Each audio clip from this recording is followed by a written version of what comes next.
Good evening students. बेटा इस video में हम स्टार्ट करें एक्सरसाइज 10.3 क्वेश्चन नंबर 14 से।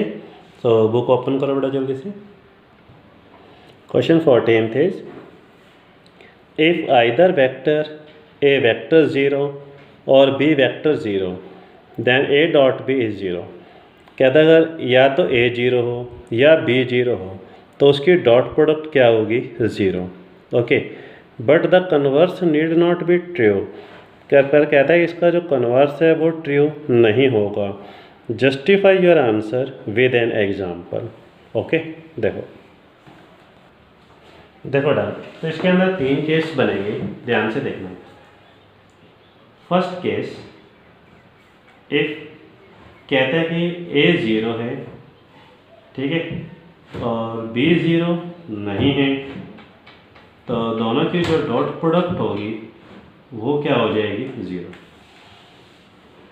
दोनों में से कोई एक 0 है, या तो ए 0 या बी। तो ए 0 है, बी 0 नहीं है, तो कहते हैं उसकी डॉट प्रोडक्ट क्या होगी 0। ये हमने प्रूव करना है। देखो कैसे। तो सबसे पहले आप क्या करें, मान लिया ए किसके इक्वल है 0i 0j and 0k। B vector को मान लेते हैं b1i b2j b3k। ओके, अगर मैं इन दोनों की डॉट प्रोडक्ट करता हूँ, देखो 0 की मल्टीप्लाई b1 से 0, 0 को b2 से 0, 0 को b3 से 0, तो इन दोनों की डॉट प्रोडक्ट क्या आ गई 0। ओके, a 0 था, b 0 नहीं है, लेकिन उनकी मल्टीप्लाई करी तो क्या आ गई 0। Hands proof. ओके, अब मैं इसका सेकंड केस करता हूं। देखो, इफ ए 0 नहीं है, ओके, बट बी इज 0, तो देन इनकी जो डॉट प्रोडक्ट आएगी वो भी 0 आएगी। ओके, देखो कैसे। ए 0 नहीं है, बी 0, तो लेकिन मल्टीप्लाई 0 होगी, तो लेट कर लो। A is equal A1i A2j A3k and B vector is 0i 0j and 0k। अगर मैं इन दोनों की डॉट प्रोडक्ट करूँ, A1 को 0 से 0, A2 मल्टीप्लाई बाई 0 0 और this also 0 is equal to 0। यानी दोनों केसेस के अंदर आपने क्या देखा कि या तो ए 0 है या बी 0 है, दोनों में से कोई एक है, दोनों नहीं, दोनों में से कोई एक, तो उनकी डॉट प्रोडक्ट क्या होगी 0। अब मैं थर्ड केस में क्या करता हूँ, देखो कि परपेंडिकुलर तो 0 होगा पर ए 0 नहीं होगा। देखो third case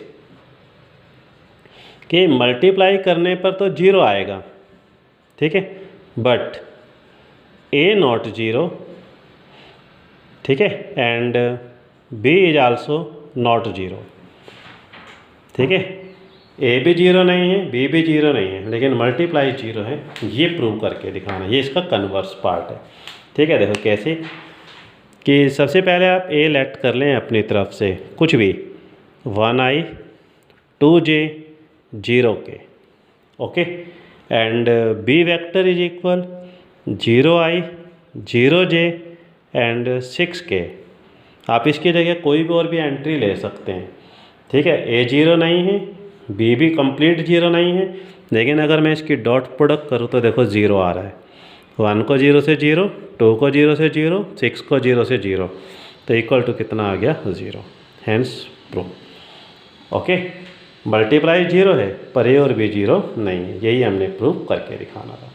okay, this question is complete. This question is also most important. Okay, next question number 15th is, question number 15th is, if the vertices ABC of a triangle ABC और ये A के coordinate हैं, ये B के coordinate हैं, ये C के coordinate है, ठीक है, respectively, then find angle ABC। Angle ABC find करके दिखाना है, यानी कि एंगल B फाइंड करके दिखाना है। देखो ना, एक ट्रायंगल हमारे पास गिवन है ABC, इसके अंदर ये वाला एंगल B फाइंड करना और तीनों के कोऑर्डिनेट हमारे पास गिवन है। तो सबसे पहले आपको याद होगा कि दो वेक्टर के बीच में हम एंगल फाइंड कैसे करते हैं। एक वेक्टर ये गिवन है, एक वेक्टर ये गिवन था, वेक्टर ए वेक्टर बी, दोनों के बीच एंगल थीटा। तो cos theta is equal to A dot B divide by magnitude of A magnitude of B. Okay, तो दो वेक्टर के बीच में एंगल निकालने का formula is cos theta A dot B magnitude A magnitude B. यही मैं यहाँ पर यूज़ करूँगा। देखो, एक वेक्टर ये है, एक वेक्टर ये, तो मैं इन्हीं दोनों के बीच में एंगल फाइंड करना है। तो हम सबसे पहले क्या फाइंड कर लेते हैं, B A and B C. Okay, अगर मेरे को सी वाला एंगल निकालना है तो सी ए सी बी निकालना है। अगर आपने ए वाला एंगल निकालना है तो ए बी ए सी निकालना है। अब बी ए कैसे फाइंड करेंगे, ए की पोजीशन में से बी की पोजीशन को माइनस कर दो। ओके, तो बी ए आ जाएगा, 1 माइनस 1 2i, 2 में से 0 माइनस कर दो 2j, 3 माइनस 0 इज 3k। ऐसे ही बी सी में से b माइनस करो, 0 में से -1 minus minus plus 1i, 1 minus 0 is 1j, 2 minus 0 is 2k। हो गया। अब मेरे को ये एंगल फाइंड करना है cos b। तो यहाँ पर हमने लिखा cos b, दोनों का dot product vector B A dot product B C divide by magnitude of B A magnitude of B C. तो cos b इज इक्वल, दोनों की डॉट कर दो, 2 1 2 2 1 2 3 2 6 magnitude of B A, square the coefficient of i, 2 square 4, square the coefficient of j 4, square the coefficient of k 9 and taking square root. Again, magnitude of BC is square the coefficient of I 1, square the coefficient j 1, square the coefficient of k 4 root, and cos B is equal, add कर दें 2 2 4 4 और 6 10 and divide by 4 4 8 8 and 9 17 root and root 6 multiply कर दो। So cos B is 10 divided by root 17 multiplied by 6 102। Okay, and this cos right में ले आओ, तो cos inverse 10 divide by 102 root. Okay, this is our answer, this question is complete. Okay, question number 16 is show that the points A B C are collinear. कह रहा है कि all points are collinear, ये हमने prove करके दिखाना है। Okay, देखो ए बी सी के कोऑर्डिनेट गिवन है, कह रहे हैं कि तीनों पॉइंट कोलिनियर हैं, ये प्रूव कर दो। कोलिनियर क्या होता है, जब तीनों पॉइंट एक ही लाइन पर आ जाए। अगर आपके पास 4 पॉइंट्स हैं, अगर वो एक ही लाइन पर हैं तो वो चारों पॉइंट कोलिनियर होंगे, अदरवाइज नहीं होंगे। अब इन तीनों को कोलिनियर प्रूव करना है, तो प्रूव कैसे करते हैं, आपने 10th क्लास में भी ये क्वेश्चन आया था, 11th में भी था। तो कैसे करते थे प्रूव, कि 2 का टोटल तीसरे के इक्वल आ जाए। तो कैसे, अगर मैं ए बी निकाल लूँ, बी सी फाइंड कर लूँ और ए सी निकाल लूँ, अगर 2 लाइनों का टोटल तीसरी लाइन के इक्वल बन गया तब तो ये तीनों पॉइंट कोलिनियर होंगे, अदरवाइज नहीं। तो क्या फाइंड कर, ए बी बी सी ए सी। तो पहले ए बी निकालो, बी की पोजीशन में से ए की पोजीशन माइनस कर दो। तो 2 minus 1 is 1i, 6 minus 2 is 4j, 3 minus 7 is -4k। B C find करो, सी की पोजीशन में से बी की पोजीशन माइनस कर दो। तो 3 minus 2 is 1i, 10 minus 6 is 4j, -1 -3 -4k।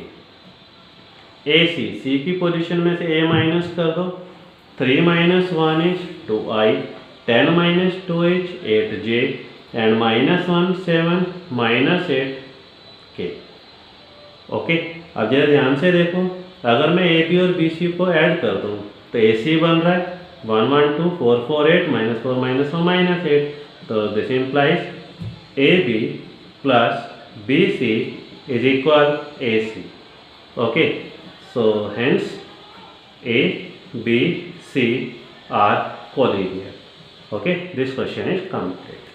Next question number 17 is, show that the vectors a, b, c form the vertices of a right angle triangle. कह रहे कि ये जो तीनों वेक्टर हैं, तीनों वेक्टर मिलकर एक राइट एंगल ट्रायंगल बनाते हैं, ये प्रूव करके दिखा दो। तो ये क्वेश्चन आपने अपने आप करना है। मैंने पहले भी ऐसा क्वेश्चन करवाया हुआ है कि राइट एंगल ट्रायंगल कौन सी होती है, जिसमें पाइथागोरस की कंडीशन सेटिस्फाई होती है, hypotenuse square is equal perpendicular square plus base square. इस कंडीशन को बनाओ और इसमें चेक कर लो कि राइट एंगल ट्रायंगल बनती है या नहीं बनती। ओके, तो मैं लास्ट क्वेश्चन करा रहा हूँ। Question number 18 is, if a vector is a non zero vector of magnitude of a. कहता है कि ए वेक्टर का अगर मैग्नीट्यूड फाइंड करें तो ए आता है, and lambda is non zero scalar, lambda एक स्केलर है, lambda a vector is unit vector, और 4 ऑप्शन आपके पास गिवन है, इनमें से बताना कौन सा ऑप्शन ठीक होगा। Okay, magnitude of a vector is a, ये गिवन है। Lambda is non zero scalar given है। Lambda a vector is unit vector, ये गिवन है। तो इनमें से बताओ कौन सा ठीक होगा। अगर lambda a vector is unit vector है तो इसका जो मैग्नीट्यूड होगा वो किसके इक्वल हो जाएगा, 1 के। इसको सॉल्व करो तो ये मैग्नीट्यूड लैम्डा पर भी आ जाएगा, ए वेक्टर पर भी। Magnitude of lambda, magnitude of a vector 1, magnitude of a vector given है is equal to a is equal to 1, magnitude lambda इस तरफ आएगा डिवाइड में, a is equal to 1 by magnitude lambda. Okay, ये हमारे पास D option बन गया, देखो। ठीक है, तो ये डी ऑप्शन हमारा आंसर आ जाएगा। और इसके साथ ये एक्सरसाइज हमारी कंप्लीट हुई, dot product is complete. Okay बेटा, तो इस वीडियो में इतना ही। Thank you.